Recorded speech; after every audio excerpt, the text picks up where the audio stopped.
Bismillahirrahmanirrahim. Assalamualaikum warahmatullahi wabarakatuh. Selamat sore. Salam Rida Jatimsu. Para pemirsa, pada sore hari ini kita kedatangan tamu istimewa dengan topik yang sangat relevan, yaitu topik berkenaan dengan kemarin tanggal 25 Januari kita memperingati Hari Gizi Nasional. Bahasan kita juga bagus, bagaimana kita meningkatkan konsumsi protein hewani di dalam percepatan penurunan stunting, terutama di Jawa Timur. Kita hadirkan sekarang ini, saya baca karena namanya sulit, yaitu adalah Mbak apa Ibu ya? Mbak aja deh. Mbak Desti Musarofatus Solha, sarjana kesehatan masyarakat, magister kesehatan. Beliau adalah dosen Fakultas Kesehatan Universitas Muhammadiyah Gresik. Mudah-mudahan para mahasiswa Universitas Muhammadiyah Gresik bisa mengikutinya.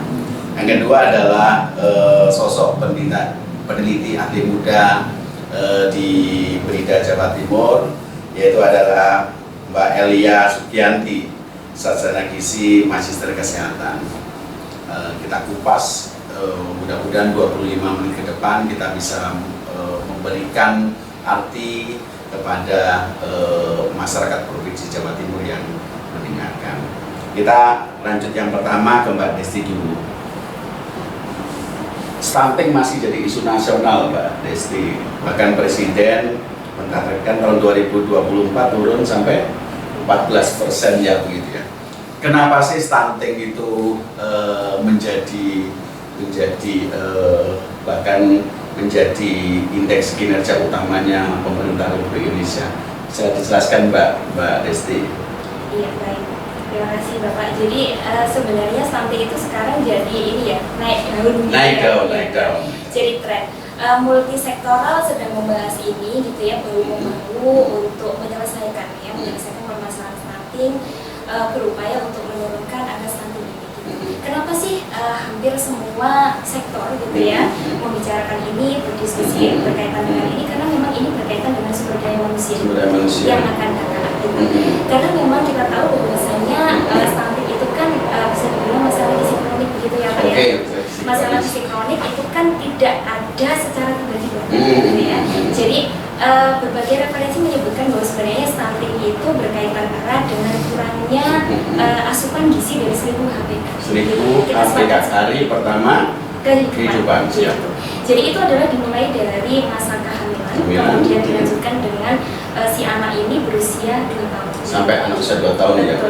Jadi kalau dulu kita berbicara kayak semacam golden age period gitu ya. Jadi ini erat sekali gitu ya. Jadi pada saat masa-masa kehamilan tidak terpenuhi zat gizi yang bagus, kemudian pada saat lahir kemudian tidak diberikan ASI secara eksklusif, kemudian pada saat MTASI tidak mumpuni begitu ya, tidak maksimal pemberiannya, tentu saja itu akan berkaitan dengan yang namanya penurunan ini ya, pertumbuhan sel otak ya, bagi janin, bagi anak. Kita tahu bahwasanya 85% pertumbuhan sel otak itu dimulai dari 1000 hari pertama kehidupan. Jadi kesimpulannya, kalau anak stunting berarti kualitas sumber manusianya bisa tidak maksimal begitu ya. Ya, jadi tapi melihat target 14% kita coba angka dulu ya, data dulu. Itu alhamdulillah tadi kemarin pagi Pak Menteri Kesehatan sudah mengumumkan bahwa hasil SSGI ya, survei status gizi Indonesia itu mengalami penurunan gitu ya. Betul sekali. Dari angka berapa ke berapa Mbak? 24,5 ya waktu itu 2021. Ya, 2022 itu sekitar 21 ya. 21,5. Jadi kurang lebih itu 3%. Hampir 3%. Tapi kalau Jawa Timur? Jawa Timur itu kalau dulunya memang lebih rendah ya daripada angka nasional ya. 23 ya. Sekarang sudah turun ke angka 19,2 ya, 19,2 ya. Betul. Jadi sebenarnya itu mungkin penurunannya kalau kita lihat persentase sedikit, tapi kalau dibandingkan dengan angka realnya sebenarnya 5 juta sekian anak ya. Itu sudah nasional ya. Jadi 24 waktu itu ya, 24,5 itu kan kurang lebih 5 juta. Oke. Kalau misalnya sudah turun ya itu sudah angka fantastis sudah sekali. Baiknya benarnya. Berarti mudah-mudahan nanti Tapi kalau 3% kemudian dari angka sekarang ada 21,6, kemudian dikurangi 2 tahun lagi 3 kali 2 6, berarti tidak tercapai ya 14% ya. Kalau Jawa Timur jadi tercapai ya, karena 19 dikurangi penurunannya Jawa Timur 4%, Iya. dikurangi 8 berarti sudah 11% ini ya, benar ya. 11 gitu ya, kita Oke. optimis seperti itu ya. Kalau Jawa Timur mudah-mudahan optimis ya. Iya. Sementara untuk provinsi lain belum ya. Mudah-mudahan menyusul gitu Udah ya, menyusul Pak ya. ya. Oke, baik. Mbak Elia, kira-kira ada penelitian apa di Brida ini yang membahas tentang stunting atau menurut penjenengan itu benar tidak kata Mbak Desti bahwa sebenarnya stunting itu cukup berbahaya bagi sumber daya manusia?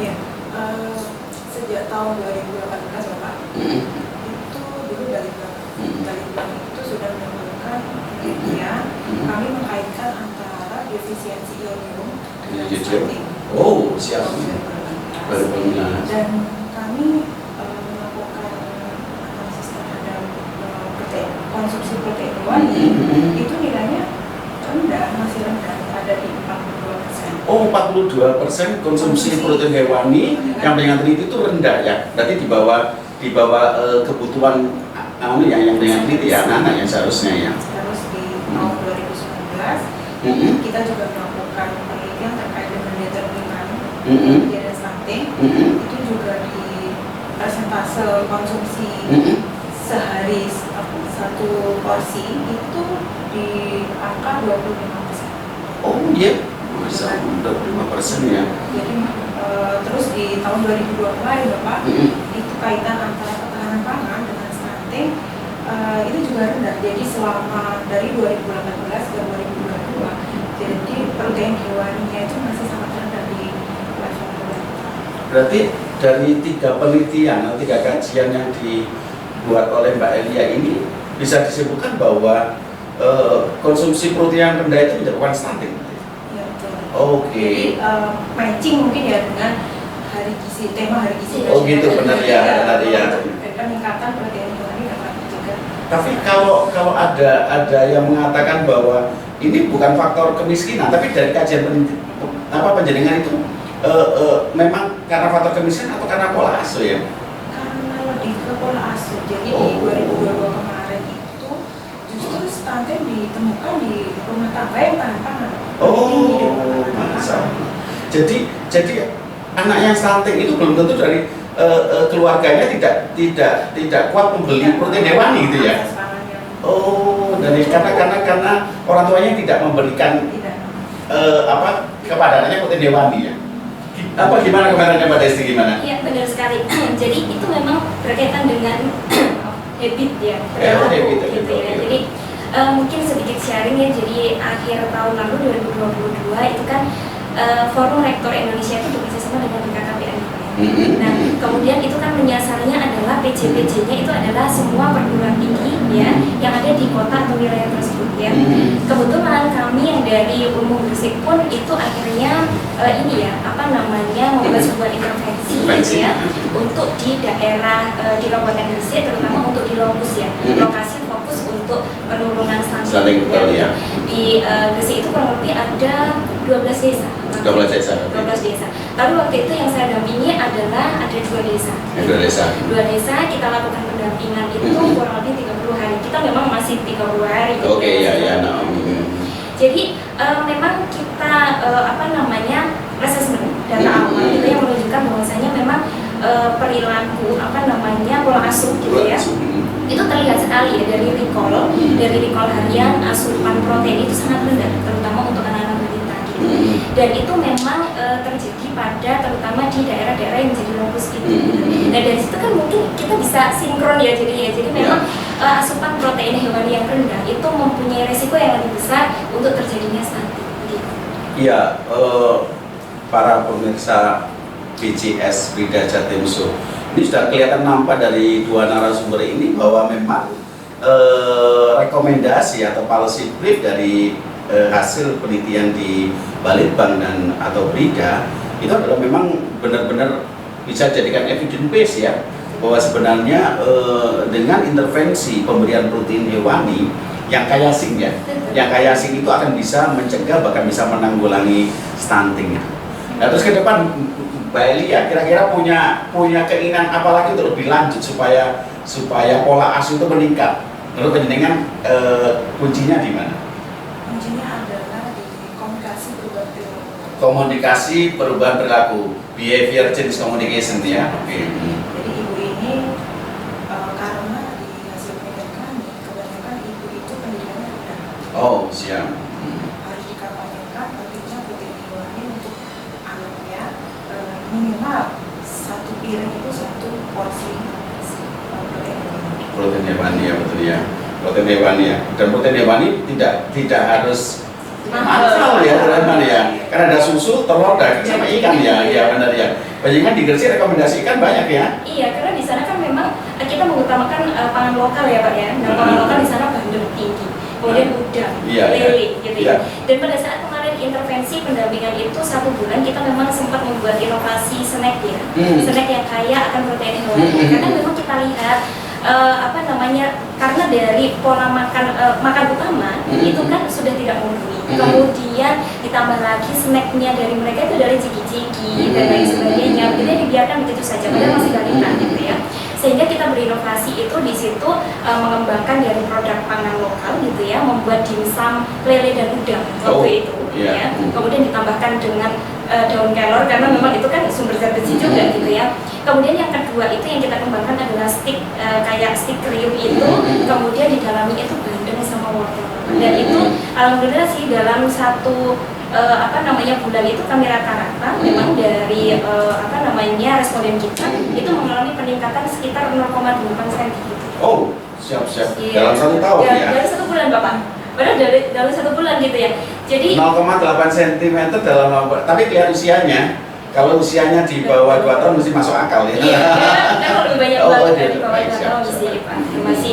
Masih sekitar 18 bulan Oke, ya, gitu ya. cepat betulnya tinggi ya, baik ya benar ya. Tapi baik lagi tadi menarik tadi ada kata inovasi dia, inovasi itu lah. Ini Mbak Elia harus tangkap ini. Berarti yang bisa dilakukan nanti kolaborasi antara Brida Jatim sama Untas Muhammadiyah Gresik itu kita membuatkan menu-menu alternatif ya, yang di dalamnya itu bisa memungkinkan dikonsumsi oleh anak-anak, tapi di dalamnya ada banyak protein hewani gitu. Iya, gitu. Kadang-kadang orang kalau dikasih lele itu kan sudah gini ya, tapi kalau lele itu dibuat sedemikian rupa dan sebagainya sehingga dia tanpa sadar adalah mengkonsumsi itu kan bagus ya gitu ya. Saya pernah kalau tidak salah itu pindang asin itu diambil kepalanya sama durinya kemudian digerus terus kemudian mendoan tempe pakai tepung terigu itu kira dicampur sebagai penguat rasanya, justru malah anak-anak suka karena asin seperti apa gitu, gurih dan asin seperti apa. Nah ini barangkali inovasi yang cukup bagus. Gimana Mbak Elia? Iya Pak, ke depan mungkin setelah beberapa tahun ini kita melakukan penelitian dasar, ke depan mungkin akan diperlukan pengembangan ke arah intervensi. Oke, baik. Kalau penelitian intervensi, kalau penelitian lagi harus dieksekusi segera ya. Jangan hanya aja penelitian, harus berinovasi tadi. Ya benar, konkret ya. Kemudian berikutnya ini Mbak Desti, di dalam skop yang luas seperti Jawa Timur begini, mungkin tidak ada integrasi antara dinas perikanan kelautan misalkan itu, kemudian bisa berkontribusi dengan penanggulangan stunting. Gimana menurut kalian? Saya rasa sih ini ya cukup optimis untuk kita bersinergi antar sektor ya, karena memang dari pemerintah pusat pun sudah istilahnya memberikan arahan bahwasanya stunting ini bukan hanya tugas dari Kementerian Kesehatan, bukan hanya tugas dari tenaga kesehatan saja, tetapi tanggung jawab kita bersama. Ya. Jadi kalau dari tenaga kesehatan saja tidak mungkin gitu ya, mungkin hanya menyusun program saja gitu ya, tetapi bahkan hanya 30% saja ya. Iya betul. Ya benar ya sebagai benar sensitif. Berarti 10%-nya adalah sensitif termasuk itu ya benar ya. Pendidikan juga Pendidikan Pak. Dari Remaja Putri kan biasanya. Oh ya betul iya. Untuk memodali bila ibu hamil supaya sehat ya, supaya anaknya tidak stunting ya, gitu ya, benar ya, pencegahannya gitu ya. Belum lagi dinas sosial gitu ya untuk kesejahteraan masyarakatnya kan mungkin dari sekian persen mungkin tidak daya belinya masih rendah gitu ya, jadi kan memang kesejahteraan masyarakat memang perlu diinginkan. Nah ini ngomong soal ikan ya, sudah terlanjur ikan itu adalah sebagai sumber protein yang murah, tetapi tidak kalah sama daging, bahkan kandungan zinknya adalah lebih tinggi begitu ya. Sekarang saya tadi ikan-ikan itu kan masih ada banyak mitos-mitos, itu gimana ini Mbak Elia atau Mbak Desi? Mitos yang ibu hamil nggak boleh makan ikan, kemudian ada anak-anak justru malah garai alergi. Ini mungkin pemirsa banyak yang awam ini, kira-kira gimana itu? Betul nggak mitos-mitos itu? Iya. Jadi kalau kita berbicara mitos itu memang banyak sekali ya. Selain mitos itu juga ada hoax gizi ya. Hoax gizi itu banyak sekali memang ya. Dan kita memang perlu memilih dan memilah informasi yang benar itu bagaimana ya. Salah satunya adalah yang berkaitan dengan protein. Ya bahwasanya protein itu fungsi utamanya adalah membangun sel. Kita tahu tadi kan termasuk menunjang pertumbuhan si anak gitu ya, pembentukan sel janin ketika ibunya hamil gitu ya, maka itu memang perlu kita utamakan ya gitu ya. Jadi semuanya tuh memang kalau ada misalnya ibu hamil nggak boleh makan ikan, kemudian anak kecil nggak boleh makan ini, mohon maaf katanya ada yang kremi dan sebagainya gitu ya. itu semuanya memang mitos gitu ya. Cacing. Oh ya. itu saya masih dengar gitu ya Pak, apalagi di daerah Gresik ya, saya masih di daerah saya itu banyak sekali, padahal di sana produksi ikan itu luar biasa banyak gitu ya. Betul iya. Dan belum lagi memang anak-anak itu terhadap selera itu juga menjadi faktor sih Pak. Jadi banyak sekali anak itu yang belum mau mengonsumsi ikan secara maksimal karena amis. Ya. Tapi seberapa yakinkah ketika seorang anak itu kan anak itu tumbuh kembang terus itu kan biasanya mandek usia 21 tahun laki-laki, 19 perempuan ya. Nah di tengah-tengah masih usia 10, 11, 12, 13 tahun itu kan bisa berpotensi tinggi. Bisa.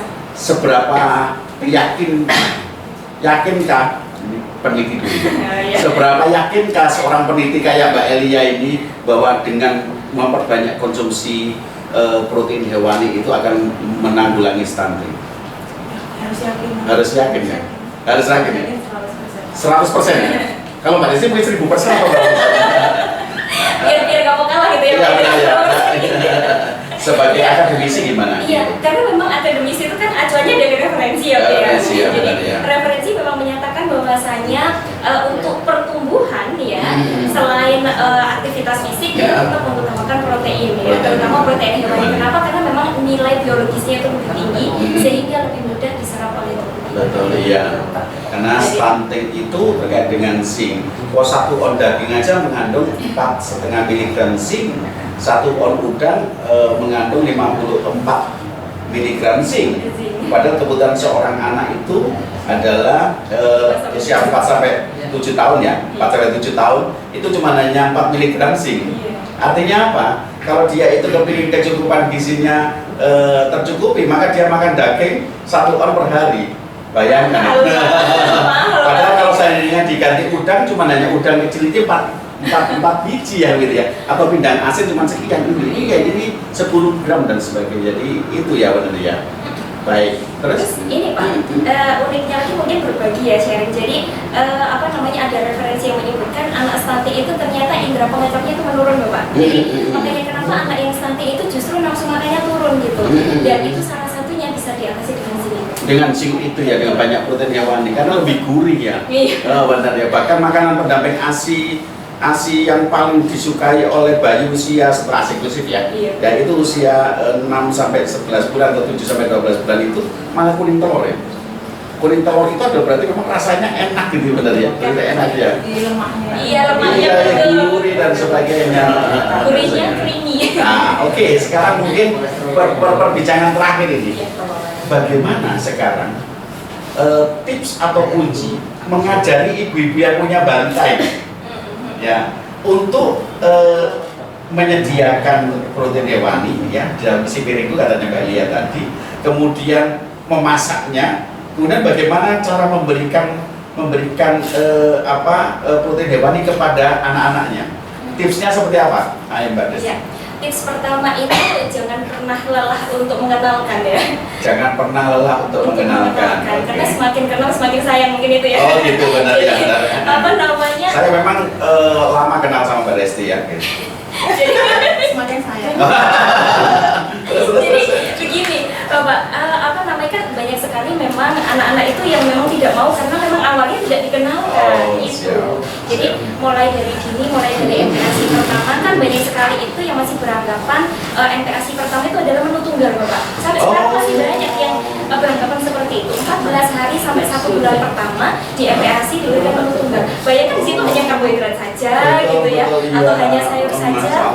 Padahal sebenarnya referensi pun menyebutkan 1 kali makan itu harus 4 bintang plus ya. Jadi kan harus sering-sering dipapar gitu ya. Itu satu. Kemudian yang kedua, sesuaikan dengan selera anak gitu ya. Sesuai dengan selera anak. Apa psikologis anak ya? Iya, psikologis dan selera gitu ya. Betul, psikologis itu kan berarti kan berikan suasana yang menyenangkan, tidak dipaksa. Anak-anak itu sebenarnya instan, ya kasih instan itu. Iya begitu. Kemudian mari kita berinovasi, semua ibu-ibu saja. Sebenarnya semua ibu itu bisa bisa mengusahakan. Cuma males gitu. Sebagian besar begitu sih. Iya, jadi dan itu tadi ya seperti yang saya lakukan di misi itu, kalau misalnya tidak bisa dimasukkan ke menu makan utama, cobalah untuk disengaja dia. Jadi biar si anak itu tidak merasa makan karena jajan gitu betul, tapi betul. Ternyata tidak sadar bahwa di situ adalah zat gizinya lengkap, terutama protein hewani. Iya, protein hewani itu memang tidak harus lauk ya sebenarnya ya. Iya, itu juga harus dirubah ya. Saya juga baru tahu ya. Orang menganggap bahwa protein hewani itu dijaga untuk lauk. Itu benar, padahal bisa jadikan untuk sambal, bisa jadi cocok itu snack dan sebagainya itu. Kan nggak kelihatan makan ya. Betul. Sekarang tipsnya Mbak Elia, gimana caranya untuk mengajari ibu-ibu balita supaya mampu memberikan protein hewani kepada anak-anaknya? Tipsnya dari Mbak Elia sudah apa? Mungkin yang pertama memvariasikan. Memvariasikan. Digoreng, jangan perlu direbus, jadi harus pandai-pandai untuk variasi pengolahan ya, itu benar ya, nggak perlu males ya. Oh, pinang asin digoreng itu aja benar ya. Sekali-kali dicoba untuk ditim ya. Bisa jadi ya, bisa ditim. Kuah kuning. Oh, kuah kuning. Mbak Elia bisa masak tentu ya. Tentu ya. Kapan-kapan didemonstrasikan tuh bagaimana hal itu ya. Baik. Tak terasa waktunya kita sudah mepet, tapi sebelum kita selesaikan ada closing statement dari Mbak Elia dulu, terutama bagaimana Mbak Elia mungkin dari jiwa peneliti panjenengan menangani stunting. Kita tentunya masih belum 14% ya, di Jawa Timur masih 19,2% ya. Tapi seperti apa untuk mempercepat, silakan Mbak Elia. Masalah stunting ini kan masalah kita bersama. Siap. Jadi kita harus mendukung untuk menyelesaikannya, karena potret buruknya balita di masa sekarang bisa menjadi potret buruknya kualitas SDM 20 tahun. Betul ya. Jadi kita harus berada di kotak kita masing-masing, kita mengusahakan sesuai dengan tupoksi kita, misalkan beda, karena tupoksi kita melakukan riset dan inovasi, berarti kita bergerak di riset dan inovasi, dan jangan pernah bosan untuk menggaungkan ke masyarakat, ke tetangga, ke keluarga bahwa konsumsi protein hewani itu sangat penting untuk menjaga stunting. Siap, mantap. Ini penontonnya mana tepuk tangan? Sekarang Mbak Desti, sosok seorang dosen, kira-kira closing statement terutama di dalam melihat stunting di Jawa Timur lah khususnya seperti apa? Oke, baik, saya mungkin menyambung ya dari Mbak Elia gitu ya. Jadi seluruh masyarakat Jawa Timur gitu ya, mungkin maksud saya di Jawa Timur gitu ya, kita semua jangan denial gitu ya. Jadi banyak sekali memang masyarakat yang masih denial bahwa menganggap stunting itu bukan suatu masalah yang besar. Betul, gitu ya. Dan karena memang anak stunting itu kelihatannya baik-baik saja, padahal sebenarnya di dalam tubuhnya itu terjadi masalah gitu. Jadi kita coba berpikirnya adalah gimana sih untuk memperbaiki kualitas sumber daya manusia di masa yang akan datang, karena sebenarnya anak-anak kita, cucu-cucu kita gitu lah, itulah yang akan menduduki yang akan datang, sumber daya manusia yang akan datang itu. Jadi semua saja masyarakat, terutama ibu-ibu gitu ya, mari kita semua gitu ya untuk memperhatikan setiap asupan anak-anak kita ya, terutama balita ya. Tentunya dimulai dari pada saat masa kehamilan. Oke, siap. Tepuk tangan untuk Mbak Desti.